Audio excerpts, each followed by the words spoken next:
Hello अस्सलाम वालेकुम student, hope you are all fine. आज हम इस वीडियो में डिस्कस करेंगे कि undergraduate study admission test यानी यूसेट टेस्ट आपको देना ज़रूरी है या नहीं, और कौन कौन स्टूडेंट इस टेस्ट को दे सकते हैं, और इसका पासिंग मार्क्स क्या है, इसका सिलेबस क्या है, और इसमें और कौन सी यूनिवर्सिटियां हैं जो आपको यूसेट टेस्ट के बेस पर एडमिशन देते हैं। लेट्स एज यूजुअल, अभी तक आपने हमारे एस लर्निंग हब के ऑफिशियल यूट्यूब चैनल को सब्सक्राइब नहीं है तो जल्दी से सब्सक्राइब करें ताकि तमाम एजुकेशनल अपडेट आपको इसी चैनल पर मिले। सबसे पहले जो यूसेट टेस्ट है वो HSC यानी हायर एजुकेशन कमीशन पाकिस्तान ये टेस्ट कंडक्ट करती है, ठीक है ना। ये क्यों ज़रूरी है? ये अंडर ग्रेजुएट एडमिशन किसी भी पब्लिक या प्राइवेट यूनिवर्सिटी में आपको इस टेस्ट के बेस पर एडमिशन देते हैं। ओके, इसके लास्ट इस वीडियो के लास्ट में मैं डिस्कस करूंगा कि क्या ये टेस्ट आपको देना चाहिए या नहीं। ओके, सबसे पहले वो स्टूडेंट जिन्होंने FSC कंप्लीट की हो, मतलब ऑलरेडी कंप्लीट किया हो, या वो स्टूडेंट जिन्होंने अभी पेपर दिया है वो अपने रिजल्ट के वेटिंग में हो, ठीक है, वो स्टूडेंट ये टेस्ट दे सकते हैं। ओके, और इसमें जो डिफरेंट फील्ड के, मतलब आपने अगर FSC प्री इंजीनियरिंग में किया हो तो आप ये टेस्ट दे सकते हैं, ठीक है ना। प्री मेडिकल में किया हो, आर्ट्स ह्यूमैनिटी में, कंप्यूटर साइंस में, जनरल साइंस में, कॉमर्स में, ठीक है ना। आपने अपने FSC अपने फील्ड के रिलेटेड इस टेस्ट को सिलेक्ट करना है। ओके, इस टेस्ट का जो फॉर्मेट है वो है टोटल 100 MCQs होते हैं, ठीक है ना। इसका जो टाइम है 2 घंटे का होता है, ठीक है ना, और इसमें 2 सेक्शन होते हैं। पार्ट 1 में 75 मार्क्स का होता है, इसमें होता है वर्बल रीजनिंग 35 मार्क्स का, और क्वांटिटेटिव रीजनिंग 40 मार्क्स का होता है। ओके, इसके बाद आते हैं पार्ट 2 में ऐसे राइटिंग होते हैं 25 मार्क्स का। ओके, इसमें आपने एक ऐसे लिखना है, या आप इसको इंग्लिश में लिख सकते हैं या उर्दू में लिख सकते हैं, ठीक है ना। और इसका पासिंग मार्क्स जो है 50% है, मतलब आपको 100 में से 50 मार्क्स लेना होगा, देन आप इस टेस्ट में पास हो जाएंगे। ओके, इसका जो वैलिडिटी डेट है, मतलब एक्सपायर, आप इसको 1 ईयर के लिए यूज़ कर सकते हैं, मतलब 1 साल तक आप इस टेस्ट के बेस पर किसी भी यूनिवर्सिटी में एडमिशन ले सकते हैं। इसका जो रजिस्ट्रेशन फ़ीस है वो 1200 रुपये है। आप HSC के पोर्टल पर जाकर अप्लाई करेंगे। ओके, अब हम बात करते हैं इसका सिलेबस का। इसका सिलेबस ये है कि हर फील्ड का जो वर्बल रीजनिंग हो गया, ठीक है ना, कंटिन्यूटी रीजनिंग हो गया, ये सेम है, इधर से लेकर मतलब इधर तक सबका सेम है, जस्ट डिफरेंट आपको मिलेंगे आपके फील्ड के रिलेटेड। ये जो है ना, इसमें अभी प्री मेडिकल आपने किया हुआ तो आपको फिजिक्स का 8 MCQs देना होगा, फिर ठीक है केमिस्ट्री का 8 MCQs और बायोलॉजी का 14 MCQs। बाकी पार्ट 2 जो सबका सेम है, क्या है इसमें आपने एग्रीमेंट ऐसे बेस लिखना होगा 15 मार्क्स का, ठीक है ना, और नैरेटिव बेस ऐसे लिखना होगा 10 मार्क्स का। ये सब में सेम है, और मैंने आपको बताया कि ये भी सब में सेम है, ठीक है। ये प्री मेडिकल का सिलेबस है। इसके बाद हम डिस्कस करेंगे कि कंप्यूटर साइंस का सिलेबस क्या है। मैंने आपको बताया था कि ये पार्ट 1 में वर्बल रीजनिंग हो गया, ठीक है, एनालॉग हो गया, सिनोनिम एंटोनिम हो गया, सेंटेंस कंप्लीशन हो गया, कंप्रेंशन हो गया, क्वांटिटेटिव रीजनिंग हो गया, ठीक है ना, अर्थमेटिक अलजेब्रिक एक्सप्रेशन हो गया, ज्योमेट्री हो गया, इक्वेशन हो गया, स्टैटिक्स हो गया, सिनेरियो बेस्ड मेंटल मैथमेटिक, ये जो है ना ये सब में सेम होगा। फिर जो डिफरेंस होगा वो इसमें होगा। अभी आपके पास क्या है, कंप्यूटर साइंस है तो आपका फिजिक्स का 8 MCQs होगा। ओके, कंप्यूटर साइंस इसका 14 MCQs होगा, मैथमेटिक्स का होगा 8 MCQs होगा।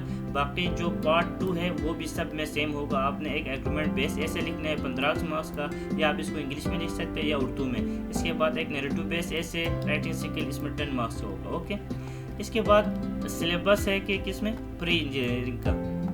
मैंने आपको पहले ही बताया कि जो पार्ट 1 है वर्बल रीजनिंग और क्वांटिटेटिव रीजनिंग जो सबका सेम है, जो डिफरेंस आते हैं वो इन तीनों में आते हैं। अब इसमें प्री इंजीनियरिंग है तो आपको फिजिक्स में 10 MCQs होगा, केमिस्ट्री में 10 MCQs होगा, मैथ में 10 MCQs होगा। बाकी पार्ट 2 सब में सेम होगा। ओके, इसके बाद हम सिलेबस देखते हैं आर्ट्स एंड ह्यूमैनिटी का। मैंने आपको बताया कि ये वर्बल रीजनिंग, क्वांटिटेटिव रीजनिंग सबका सेम होता है, जो डिफरेंस आते हैं वो इन तीनों का आते हैं। अभी आर्ट्स एंड ह्यूमैनिटी है तो आपको इस्लामियात एंड हिस्ट्री में 10 MCQs होगा, पाक स्टडी में 10 MCQs होगा, और जनरल नॉलेज में 10 MCQs होगा। जो पार्ट 2 है वो सब में सेम है।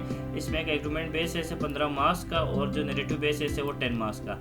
अब मैं आपको बताता हूँ कि ये टेस्ट इम्पोर्टेंट है या नहीं। ओके, क्या आपको ये टेस्ट देना चाहिए या नहीं। سب سے پہلے بات کرتے ہیں کہ یہ ٹیسٹ جو کہ اس کا جو سلسلہ سٹارٹنگ ہوا 2020 سے یہ ٹیسٹ سٹارٹ ہو گیا. اوکے ایچ ایس سی نے اس ٹیسٹ کو مطلب ڈفرینٹ یونیورسٹیوں کے لیے لازمی قرار دیا کہ آپ نے اپنی یونیورسٹی میں ایڈمیشن اس ٹیسٹ کے بیس پر دیتے ہیں. سب سے پہلے پنجاب یونیورسٹی ہو گیا, اوکے کامسٹ یونیورسٹی ہو گیا اور قائد اعظم یونیورسٹی ہو گیا, ٹھیک ہے نا. 2020 میں یہ تمام یونیورسٹیاں اپنے جو انڈر گریجویٹ اسٹڈی کے ایڈمیشن دیتے تھے کس میں, یو سیٹ ٹیسٹ کے بیسس پر. اوکے پھر آہستہ آہستہ اسٹوڈنٹ مطلب 2021 میں اسٹوڈنٹ اس ٹیسٹ میں مطلب زیادہ اپیئر ہونے لگے. مطلب اسٹوڈنٹ سمجھتے تھے کہ اس ٹیسٹ کے بنا پر ہی آپ کو ایڈمیشن ملیں گے یونیورسٹی پر. بٹ میں آپ کو کہہ رہا ہوں کہ اب 2025 یا 2024 میں اس ٹیسٹ کی کوئی ویلیو نہیں رہا, کیونکہ ابھی ہر یونیورسٹی اپنا ٹیسٹ کنڈکٹ کرتے ہیں. جیسے کہ اب آپ نے ایم بی بی ایس اور بی ڈی ایس کرنے تو آپ کو کیا دینا پڑے گا, آپ کو ایم ڈی کیٹ دینا پڑے گا, ٹھیک ہے نا. آپ نے لا کرنے تو ایلیٹ دینا پڑے گا, ٹھیک ہے نا. اسی طرح اب اس ٹیسٹ آپ کو اتنا ضرورت نہیں ہوگا کہ آپ ابھی دیکھیں کہ ابھی شفا ہے تو ابھی شفا خود کا ٹیسٹ کنڈکٹ کرتی ہے. شزمبو کا مطلب الائڈ ہیلتھ سائنس ہو گیا, کیمیوکیٹ کا کیمیو کا جو ایفیلیٹڈ انسٹیٹیوٹ ہے وہ کیمیوکیٹ دینا پڑتا ہے, ٹھیک ہے نا. ابھی اقرا یونیورسٹی ہو گیا, ٹھیک ہے نا, نمل ہو گیا اور کمسٹ ہو گیا, شفا رفا, مطلب تمام یونیورسٹیاں اپنا ہی ٹیسٹ کنڈکٹ کرتی ہے. انہوں نے کہیں یہ نہیں لکھا کہ آپ نے یو سیٹ کے بیس پر ہمارا ایڈمیشن لے سکتے ہیں یا یہ ٹیسٹ یو سیٹ دینا ضروری ہے, نہیں, ٹھیک ہے نا. آپ اس ٹیسٹ کو مطلب نہیں بھی دیا تو آپ کو کوئی بھی مطلب لوس نہیں ہوگا کہ مطلب آپ کو ہر یونیورسٹی اپنا ٹیسٹ کے بیسس پر ایڈمیشن دیں گے, نہ کہ یو سیٹ. سو میرے اوپینین یہ ہے کہ آپ اس ٹیسٹ کو نہ دیں, کیونکہ اپنا ٹائم بھی ویسٹ نہ کریں, اپنا پیسے بھی ضائع نہ کریں, ٹھیک ہے نا. مطلب یہ ٹیسٹ اتنا امپورٹنٹ نہیں ہے. اور دوسری بات, اگر آپ دینا چاہتے ہیں تو اس میں کوئی خرچ نہیں کہ آپ کو پتہ چل جائے گا کہ ٹیسٹ کے بارے میں, ٹھیک ہے نا. اپنا جو نالج لیول ہے اس کو آپ بڑھا سکتے ہیں, ٹھیک ہے نا.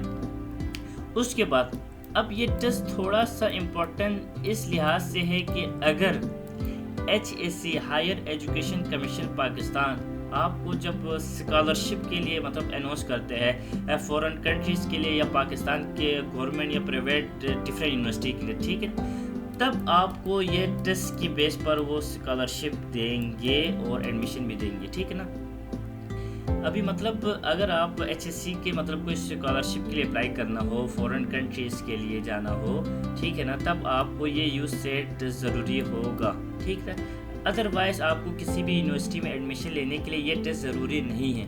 سو مائی اوپینین یہ ہے کہ آپ اس ٹیسٹ کو نہ دیں, کیونکہ یہ اتنا ضروری نہیں ہے کہ آپ کو, کیونکہ ہر یونیورسٹی 2025-2024 سے اپنا انٹری ٹیسٹ کنڈکٹ کرتی ہے اور اسی کے بیس پر آپ کو ایڈمیشن دیتے ہیں, نہ کہ یو سیٹ کے. ہوپ فلی آپ کو ویڈیو اچھی لگی. یوٹیوب چینل کو سبسکرائب نہیں کیا تو جلدی سے سبسکرائب کریں, ہمارا 1K سبسکرائبر ہونے والا ہے. اپنے دوستوں کے ساتھ بھی ویڈیو کو شیئر کریں, لائک کریں, کمنٹ کریں. اللہ حافظ, ملتے ہیں نیکسٹ ویڈیو میں.